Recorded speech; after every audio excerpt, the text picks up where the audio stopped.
அன்பான சகோதர சகோதரிகளுக்கு அஸ்ஸலாமு அலைக்கும் வரஹ்மத்துல்லாஹி வபரகாத்துஹு.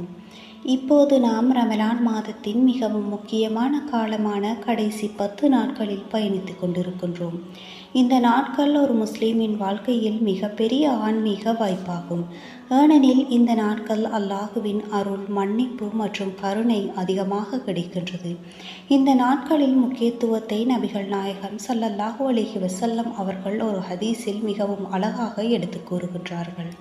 ரமலானின் கடைசி 10 நாட்கள் வந்துவிட்டால் நபிகள் நாயகம் ஸல்லல்லாஹு அலைஹி வஸல்லம் அன்னவர்கள் தங்கள் இடுப்பை இறுக்கி கட்டுவார்கள், இரவுகளை தொழுகையில் கழிப்பார்கள், மேலும் தங்கள் குடும்பத்தாரையும் எழுப்புவார்கள். இந்த ஹதீஸ் சஹீஹ் அல் புகாரி மற்றும் சஹீஹ் முஸ்லிம் ஆகிய நம்பகரமான ஹதீஸ் தொகுப்புகளில் பதிவு செய்யப்பட்டுள்ளது.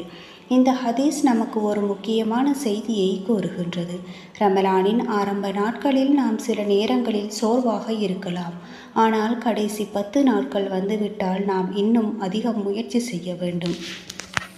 நபிகள் நாயகம் ஸல்லல்லாஹு அலைஹி வஸல்லம் அவர்கள் இந்த நாட்களில் இரவு நேரங்களில் அதிகமாக தொழுவார்கள், அல்லாஹுவிடம் பாவ மன்னிப்பு கேட்பார்கள், குர்ஆன் ஓதுவதை அதிகப்படுத்துவார்கள்.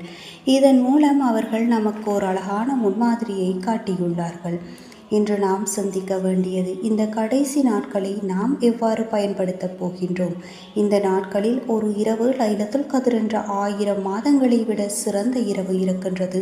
அந்த இரவை அடைந்தால் ஒரு மனிதனின் வாழ்க்கையே மாறிவிடும்.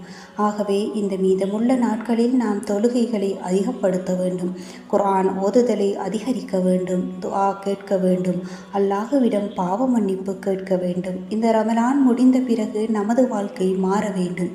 அதுவே இந்த புனித மாதத்தின் உண்மையான வெற்றியாகும். யா அல்லாஹ், ரமலானின் கடைசி 10 நாட்களை நன்மையுடன் பயன்படுத்தும் பாக்கியத்தை எங்களுக்கு தந்தருள்வாயாக.